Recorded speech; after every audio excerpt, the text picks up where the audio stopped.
And then that's when the actual music hub really got going. It was maybe about 15 of us. And we would be in different places, you know, at each other's houses all the time. And we were working on music all the time, coming up with different flows or whatever. And like you said, we worked on our first EP. It was Yester Years. And, you know, all 4 songs was produced by Dilla. Oh, 6.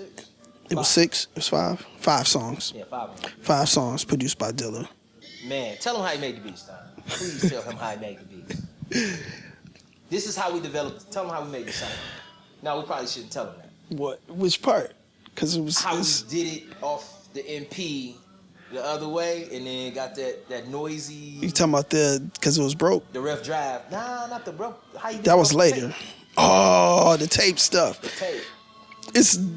We had like, he had these beats that he had made or whatever, and like those first few beats, pretty much, we was kind of explaining to him how we, you know, the sound that we were looking for, like what we wanted to do. Like, listen, Detroit hip hop kind of sound like this, New York kind of sound like that. We like kind of looking for something like in the middle or whatever. Not too backpack, not too gangsta. Yeah, not too gangster, not too backpack or whatever. So we gave him the formula of how we wanted it. And then we got the beat tape with the beats for Yester Years, which now everybody knows is Neo Soul. So that was our idea. And he was able to bring it to life.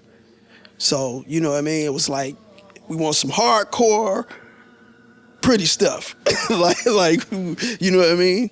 We are definitely the fathers of that. It ain't no ifs, ands, bound. Can't nobody tell me other than different, because I know nobody heard a record like that until we did it.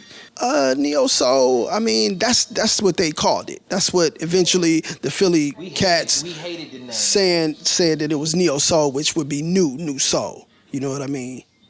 They coined the phrase of it. So once he started making music for other artists that was out there, it was, you know, it had that sound to it. So they kind of took it and it's Neo Soul. And we like, no, it ain't. That's Detroit Soul. like, no, it's not. So, you know, they get the credit for that, but they didn't create that. Like the Motown. We are actually the fathers of that particular sound. So that's cool. And right now, we the fathers of another sound. Did it again. So, you know, we pretty much took every genre of music that the Midwest had something to do with and mashed it up and made a mashup. We call it the Starfleet official sound. So that's what we do. We're creators. We had a series of songs that was just basically a demo. That's back when, please listen to my demo, the demo tape. So the demo tape eventually became Yester Years with minus a few songs, because Levitation, remember that was on there, and we redid the feedback and some other stuff. But basically, the tape just spread around the community.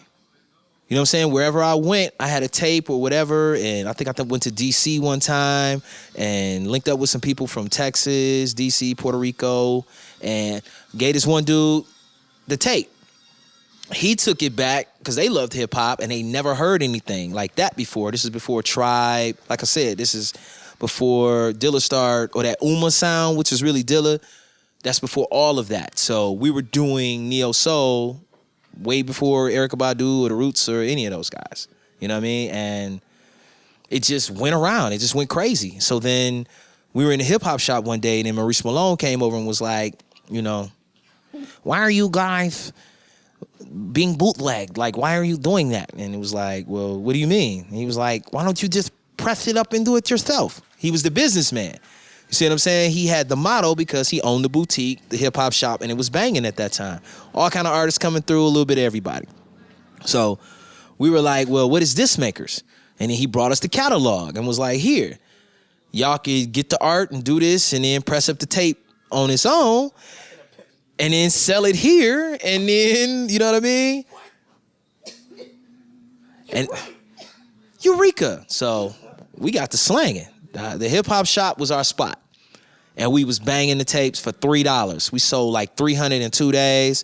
recouped again, came back, sold another 500, went down to Atlanta, went to everywhere we went, we was selling tapes. We was on the independent grind, getting it, new sound, Dilla, Proof, Thine, Mud, the freshest hip hop at that particular time, and it rocked the whole city. Like, I think that's when a lot of the envy or the oh, I could do it too, you know what I mean, came in as far as our peers. Because people put out records, like Fat Cat put out a record with Dilla, but he never put out like a whole project.